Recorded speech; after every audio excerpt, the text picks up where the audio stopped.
Welcome everyone to the Global Sustainable Supply Chain Summit. I'm Frederic Gomer, your host, partner at B2G Consulting, and I'm extremely pleased of having Stephanie and Phil. So Stephanie is the CEO and founder of Queen of Raw, and Phil is the CTO.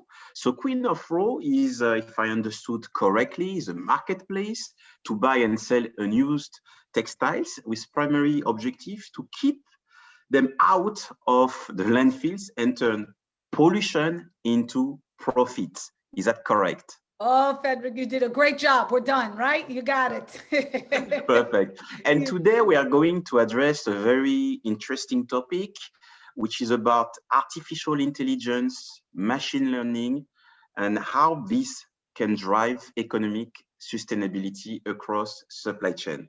So welcome to Stephanie and Phil. And how about starting with a quick introduction of who you are and what you do? Absolutely. Thank you so much for having us. We're thrilled to be here. So when Phil and I come from family backgrounds, mine over 100 years in supply chain, fashion, and textiles. So we very much grew up around this industry, and as powerful it is, and as much as we love it, we always disliked all the waste it produced, right? All those unused textiles, from raw materials to finished goods. It's certainly damaging, and we all know, to people and planet. But it also doesn't make sense for a business's profit, right? Waste is expensive, it's inefficient. And so for so long, this waste has just accumulated and accumulated. Of course, fast forward to today and through the pandemic, right? We are feeling this pain more than ever, personally and professionally. And so with Queen of Raw, when we started it, we built it, as Frederic, exactly how you just started this conversation, as a global marketplace. So anyone from a student, maker, crafter, quilter to the biggest brands and retailers in the world, from fast fashion to luxury, could buy and sell their unused fabrics, keep them out of landfill, and as you said, turn what would be pollution into profit. And that was the original inspiration behind kind of what we did, and to keep it in circulation. But to the topic of the day, machine learning and AI, right? We learned that by having all this data about the waste, where it came from, what it's made of, who it goes to, right? There was a lot more we could offer our community and to support our enterprise customers. And so what we're excited to show you in a very quick 60-second video is the magic of what lives behind Queen of Raw. This is the software and tools where our machine learning and AI initiatives live to help businesses find the waste, of course, sell the waste through Queen of Raw, but perhaps most importantly, track the data at scale and in an automated fashion to help them minimize that waste going forward. And that's the ultimate goal, right? How can we survive today, but do better and thrive tomorrow? So let me show you in 60 seconds what that looks like. By the time this short video is over, $1.2 million will be wasted because excess inventory is sitting stagnant or sent to landfill and supply chains are broken. We fix that. Your entire supply chain in your control. All we need is an email to add your suppliers to the chain, and they themselves can record information in seconds. Exposing your excess inventory and waste spend all in one place, all in real time. Providing actionable data resulting in over 15% cost savings annually. Not only do we save you money, we make you money. Your excess inventory is sold with a click of a button in our global marketplace. Because we turn your pollution into profit.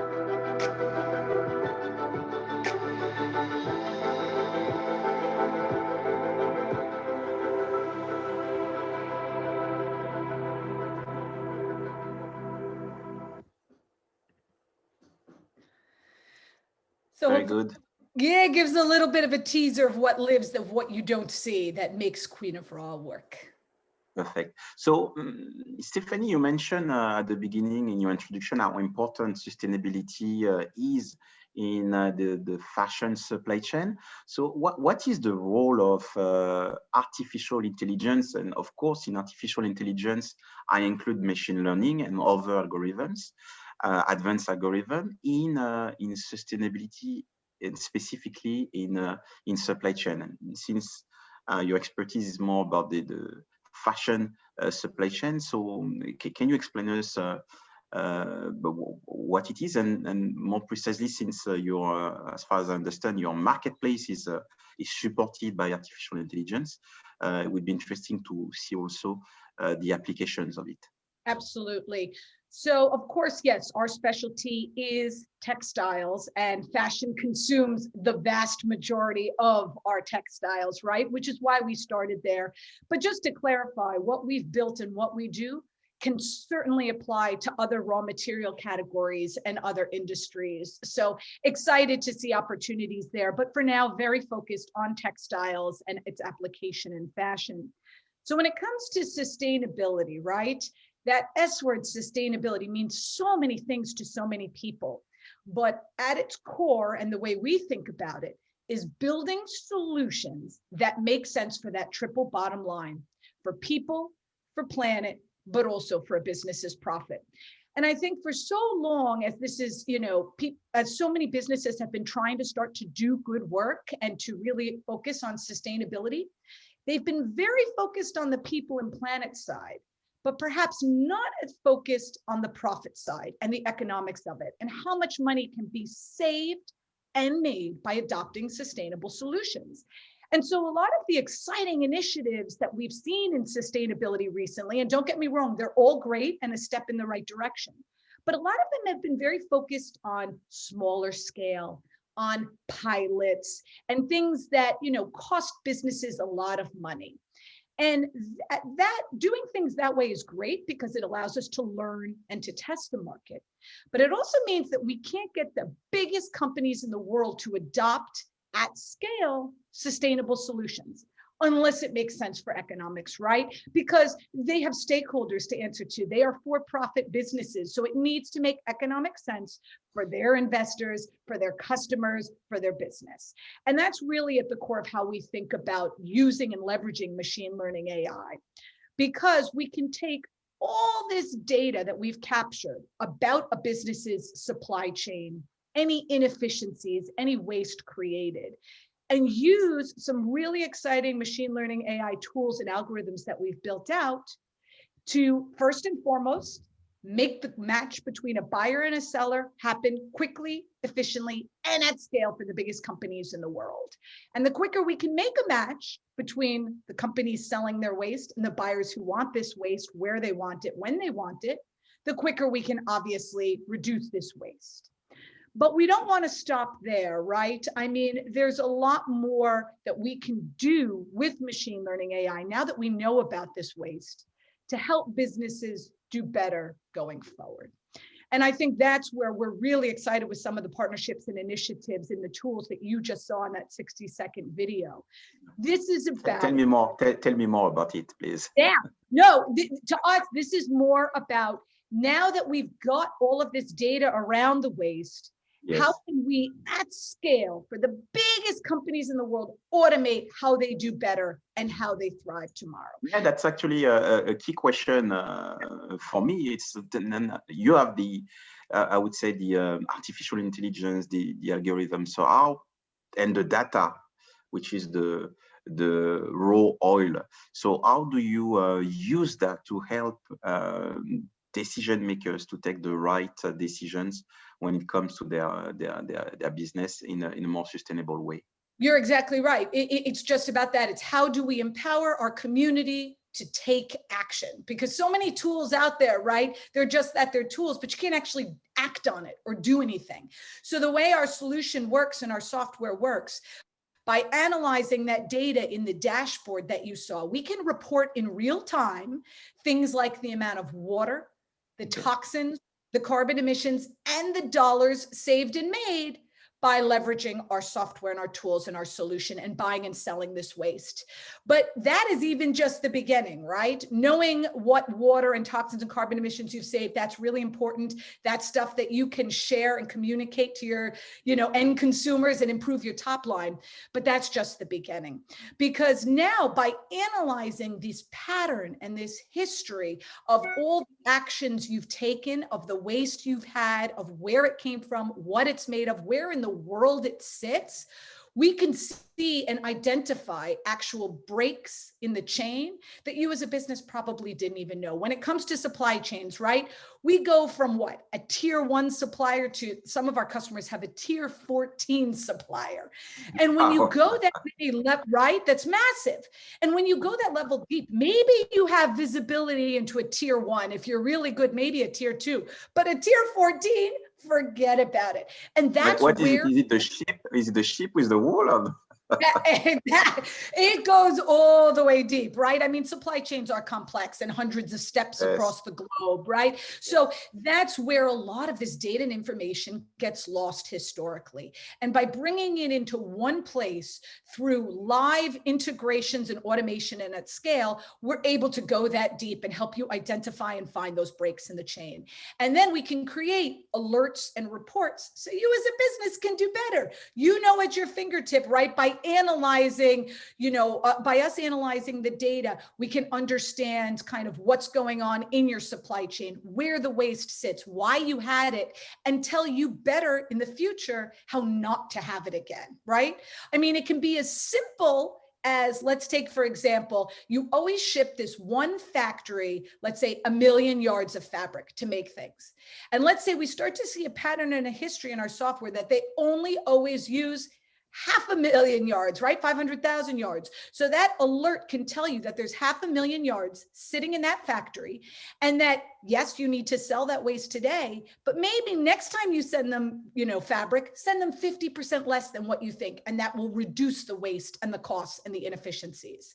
And when you start to do things like that and see data that dark data that you never saw before that we're bringing to light, you can take action immediately when things occur and do better as a business going forward. And I think that is a game changer. And it's why blockchain and machine learning are such game changers for fashion and technology at scale to be able to solve these problems. So are you saying somehow, Stephanie, that because of sustainability and thanks to innovation, AI, machine learning, advanced algorithm, we can do even better on the performance, on the operational performance, on the profitability of organizations? Is that what you are saying?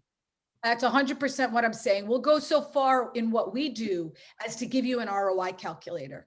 And with that calculator, we have seen that some of our enterprise customers, by adopting our solution, have saved 15% of their bottom line in just 1 year by working with us. And not only that, they also, by communicating the good acts that they're taking and all of the water and toxins and carbon emissions and dollars they've saved, they've actually been able to see 3 times the conversion rate in their online direct-to-consumer business just by talking about it. Those numbers you cannot argue with. And at that rate and at that volume and at that scale, right, sustainability is not just a nice to have, it's a have to have, because it's just the way good business is done. I wanted to ask you, how do you educate your customers, but with figures like that? It's self-explanatory. But then how do you go even further, and how can you support to educate? I don't know if it's your scope, by the way, the consumers, knowing that somehow they are at the, I wouldn't even say at the bottom of the chain, because they are the ones who are driving the behaviors and the trend in terms of sustainability. And then the rest is just, for me, a response to this demand. So do you have to do any actions to educate the consumers on your side? Are the consumers already conscious or more conscious? So what is the situation currently? When we started looking at this issue of supply chain waste and sustainability, it was years ago, and the world was in a very different place. And so we did find the early adopters and the big companies who understood how valuable this was and came on board early on. But if you fast forward to today, right, I think this is not just an issue for a sustainability department in a big company. This touches the CFOs who manage these financial liabilities. This touches the CMOs who are doing the marketing and the storytelling. It touches the CEOs who need to, set the corporate vision vision and agenda. And it touches the CIOs and the COOs who are managing this data and want to do better as a business tomorrow. And I think when you look at it that way and you realize the power and the value of what these kinds of solutions can do for you as a business, like we said, it isn't just about sustainability, but if any good can come out of the pandemic and what's going on in the world, it's that people have woken up to these issues and the power of adopting these digital innovations going forward.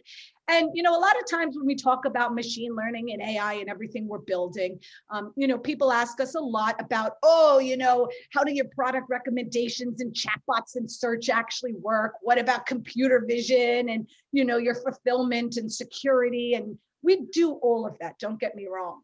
But as a business, and for our community and our consumers, you don't need to worry about that, right? Like that's the magic that we want to give you in the palm of your hand, in a phone, you know, or in a dashboard, everything you need. Let us worry about the rest. And that's, I think, how we really can get at scale, you know, the biggest companies in the world to adopt this solution.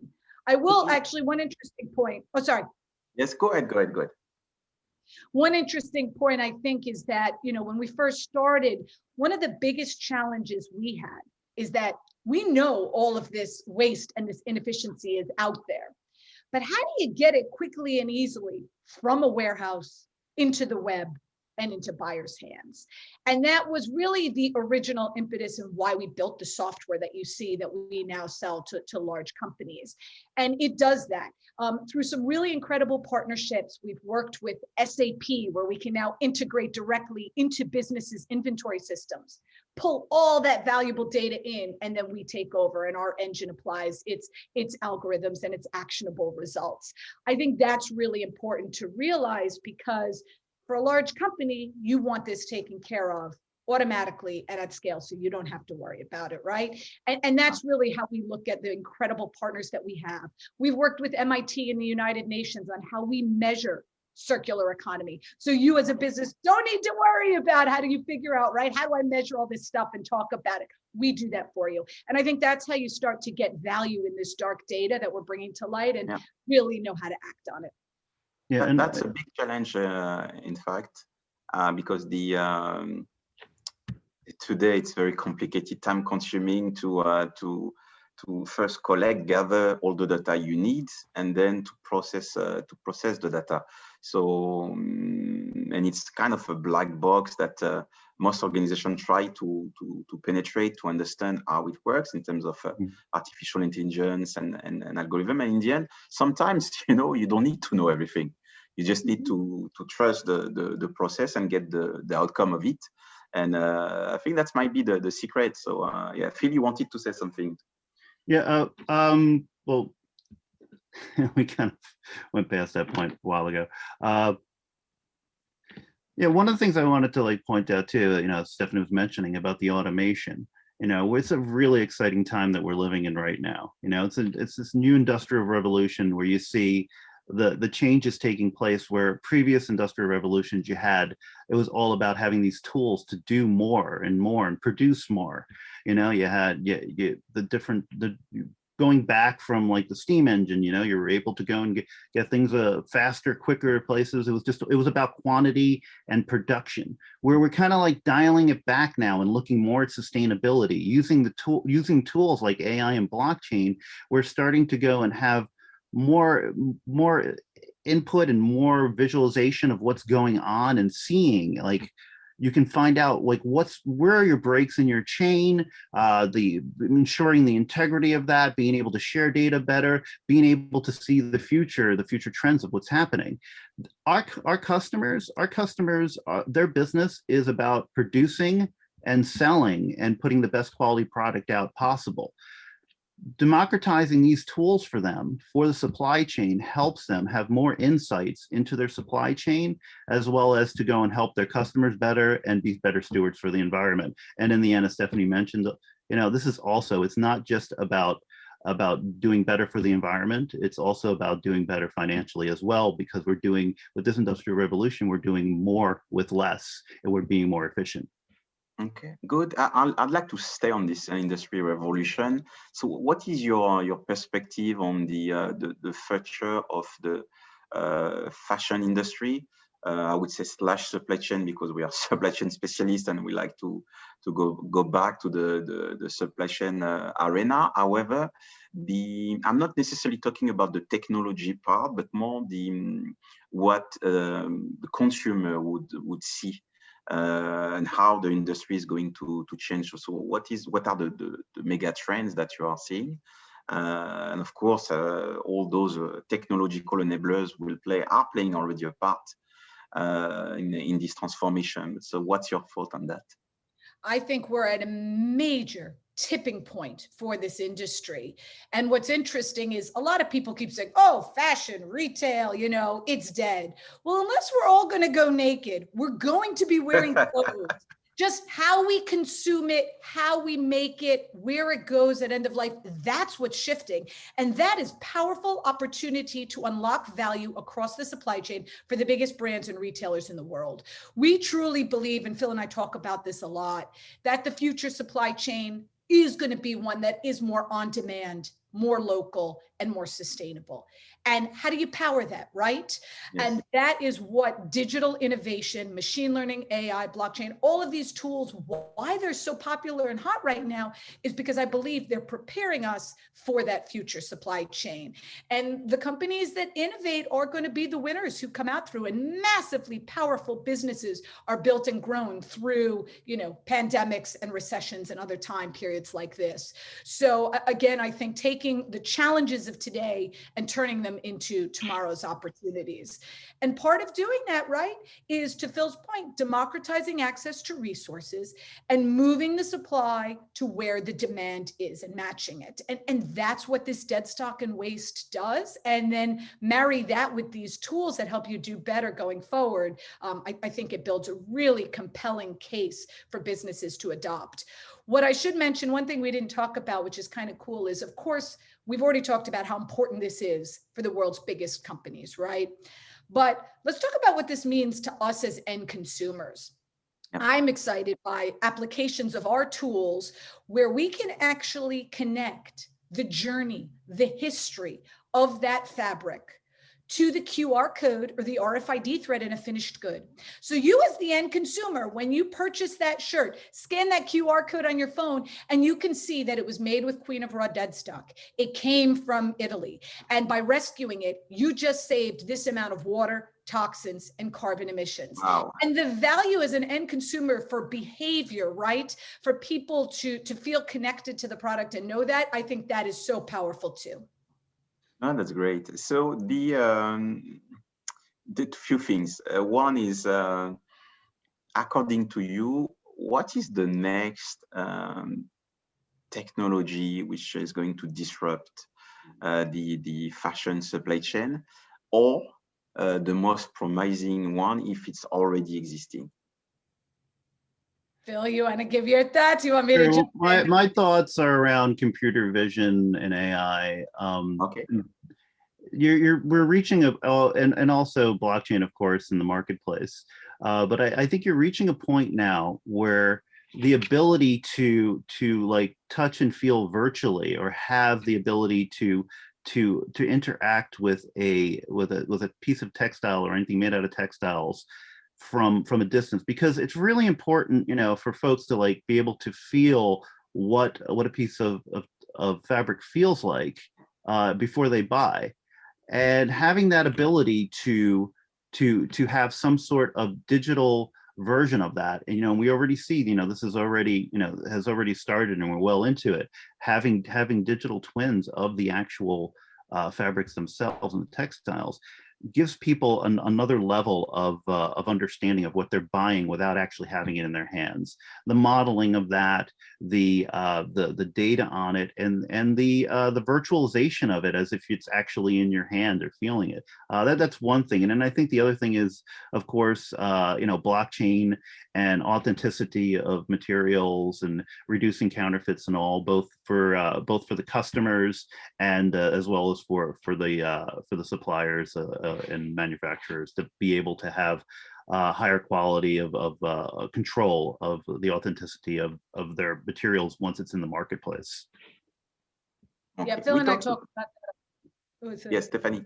Yeah, Phil and I talk about that a lot, right? Because for so long, businesses, as we kind of mentioned, were doing good things, but they didn't know how to talk about it. They didn't know how to communicate it because they were afraid of misspeaking. And if they had an error, if they didn't have proof to back something up, what's going to happen, right?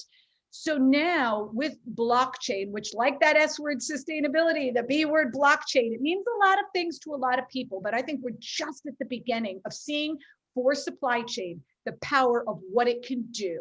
And for our purposes, by having integrity to the data that we're collecting about this waste and its journey and where it came from and where we go to, we give brands and retailers comfort in the communicating the metrics and the impact that they're having, because there is that record and that history. But that is just the beginning. And to kind of where we're going and what Phil's alluding to, I think this is truly the future of kind of sustainable commerce.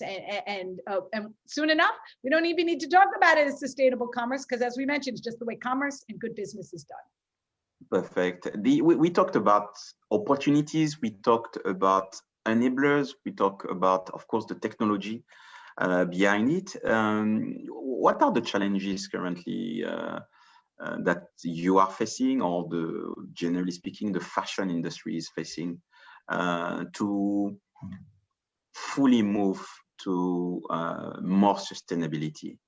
Yeah, well, there have been a couple of challenges historically. In so many ways, the fashion industry and its supply chain are one of the most powerful supply chains powering the world that is still doing things the way my great-grandfather did in 1896, right? Good old pen and paper, or if they're a little better, by Excel spreadsheet. And not to make people feel bad if that's how your business is managing things. It happens. But what the pandemic has done, I think, is shown everybody that if you don't start to adopt digital solutions, these pains, these challenges, this lost revenue, these inefficiencies are just going to accumulate and grow. And, unfortunately, or in the future, we are probably going to experience at some point another pandemic or disruption, or, import, export, trade wars, or some challenge. Don't talk about it. Right? Yeah. No. But the point is, by the learnings of what we've learned today, we can all be so much better prepared, connected. True. Digitally, innovating, and I think we can really power through it. So I think the opportunity of learnings there is so massive to prepare better for the future. Perfect. That's very interesting. Last question for me. It's how confident are you guys in seeing a zero waste in your industry, in the fashion industry? So everyone when? Yeah. No, everyone talks about when. Right?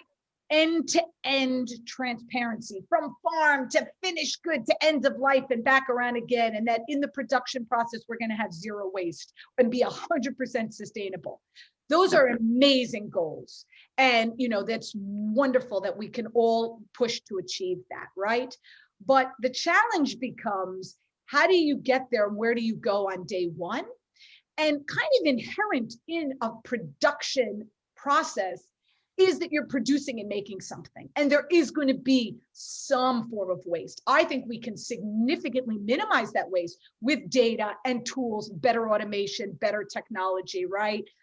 Yes. But I think, I think getting to that zero waste, it's going to take time. It's going to take new ways of thinking about things. But I don't want brands and retailers or any company out there to get stuck in the mud on day one and think because they can't get to zero waste, they shouldn't do anything. That's not true. By working with solutions like ours, you have a place you can go on day one to start to do better. By looking at your waste, you can make money and start to save money, digitize some information in your supply chain, and then start to grow up and down from there. And why that's even more important today more than ever, in addition to what we talked about with the pandemic, is the changes in the laws, right? Recycling laws, EPR policies, new ESG disclosure in the US, Europe, the US, Asia, they're adopting these changes in the laws.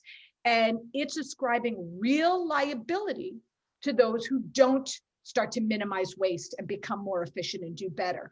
But the goal, I think, of these changes in the laws, and we're a part of an initiative called the New York Circular City Initiative, backed by government with H&M, Unilever, Cisco, and Goldman Sachs and others.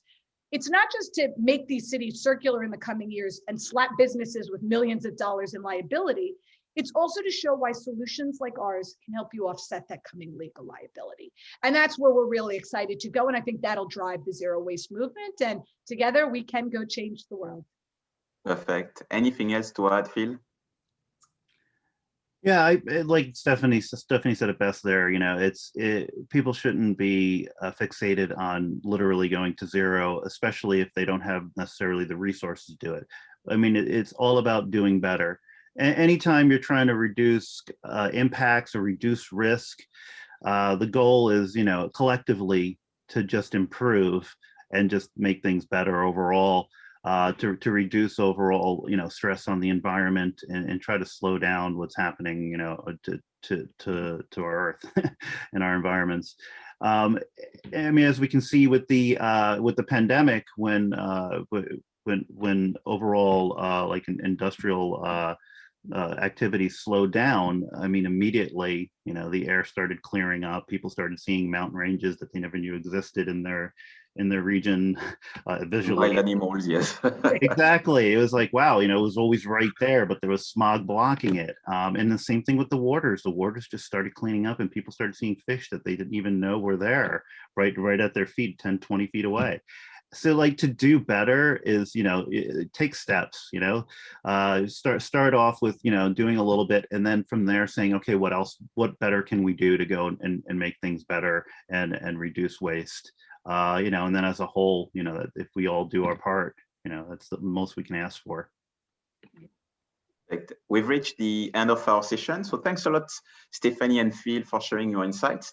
It was great having you both today, and I hope that you enjoyed this session and that you have learned something that will help you in your sustainability journey, and that you can implement some of the very interesting insights in your daily work life. So thanks a lot and stay safe.